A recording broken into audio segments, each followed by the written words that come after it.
Vogue Wrestling, back with another AEW Dynamite review. Absolutely half lit, not really lit, but half lit. And this show's shit, as it usually is. You'd expect them to do something big since it's Mania week, but, you know, I guess the other rival company, since WWE ain't doing anything relatively big, why would All Elite Wrestling do anything big? But we kick off tonight's show with the biggest star they've got. Doesn't say much, but yet they've got CM Punk, of course, and he's taking on the Acclaim's Platinum Max Caster. The fuck is Platinum Max Caster? I don't know, but this match goes too long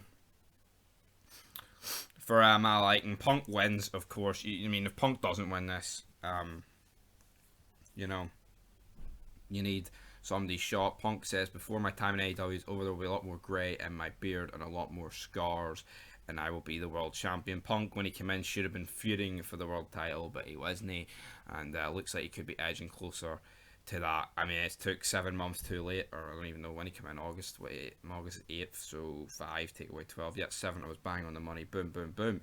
But then we have Alex Marvez interviewing MJF and Fuck the Revival backstage. And that's basically what I think. Fuck this company, not fuck the Revival. Fuck this company. They're shite. Wardlow, is he going to appear? Who knows? Then we get Jay Lethal taking on John Moxley. I mean, this whole tag team of William Regal, Moxley, and Daniel Bryan, it's like, why not just have them be in like a world title picture? Same with Punk. I mean, you've got all these guys that are actually over, and you're doing fuck all with them, you know? You're actually doing hee-haw with them. I mean, Moxley wins in the end. Of course he's going to win with his big DDP. His DDT. Then we get a highlight package airing featuring Marina Shafir. Who the fuck this guy is, I don't know. But then probably get the best thing on the show. We had the AAA Tag Champions, the FTR, taking on the Gun Club. We had Billy Gunn. Obviously, this is his 2 sons, but Billy Gunn is the man. He may be like, what, 58, but the guy can still go, and he should be world fucking champ, in my opinion, Big Billy Gunn. And the fact he's called Billy Gunn kind of just makes the guy who he is, you know? But of course, Billy Gunn gets beat. The FTR hit the big X button, more like, on Austin Gunn. They pin him. Good night. MJF did join FTR in the ring to help them celebrate, but they subbed him away after the FTR were like, oh, Wardlow was our friend, you had him ejected through the arena. Nobody cares about this. Then with Jericho and the Appreciation Society backstage, they basically come out and they batter Eddie Kingston. Does anyone care about this? Baseball bat to the back while the Walls of Jericho was applied. Jericho Appreciation Night, a Jericho Appreciation Jobber. I mean, what is this? It's just like the Inner Circle 2.0, but it's shit. Even though not the Inner Circle wasn't shit, but it's double shit. You know, it's a double whammy. Then we have Wheeler Yuta taking on the American Dragon, Daniel Bryanson. Regal was on commentary. Regal's good, but I mean, he couldn't. I mean, not even fucking God could save this match. That's how shit it is. But we had, yeah, Dragon winning, of course. He was never not going to win this. Daniel Bryan. I mean, it's good seeing Regal, but the guy was never world champ. And you know what? If there's a company the guy could be world champion, it could be a world champion in any company these days, but it should be this. Then we have the Undisputed Elite Championship celebration with Adam Cole, bye-bye, and Red Dragon. Look at these 3 vanilla midgets with no charisma and no build on them whatsoever. Haven't spent any fucking time lifting weights, and they're just 3 jobbers. That's the bottom line, you know. And well, I mean, I say that, it's not like Adam Page. He's just a fuck. It's just awful, man. He arrives in his tricked out Tesla. Who gives a fuck if he has an electric car? It's fucking shit. And no one should be watching this. No wonder they're getting like 500,000 viewers. It's shit. Fog Wrestling, we get more than that, and that sums it up. We don't really, but we wish we did, but we didn't. We didn't really.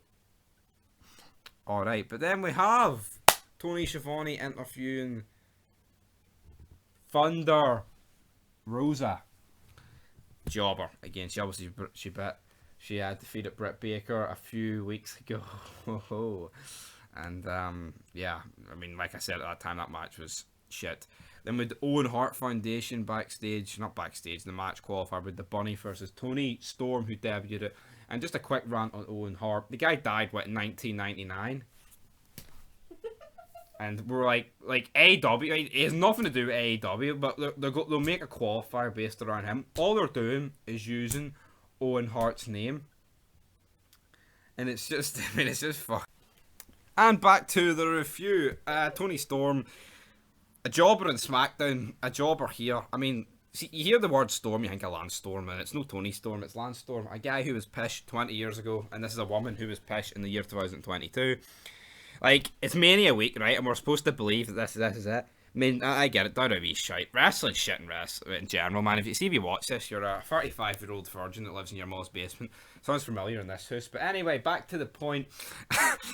I think Toni Storm wins here. Am I supposed to care? No. Backstage, we have Tony Schiavone interviewing a man, portraying a woman, Nyla Rose. She's a transgender. And then we also have basically a transgender Vicky Guerrero backstage. And at that point, you want to kill yourself. Then we have Darby Allin taking on Andrade Diallo. We have Sting in Darby Allin's corner, and Jose, the assistant, in Andrade El Diablo's corner. Basically, some guy that mows lawns for a living. Darby Allin, though, basically gets beat here.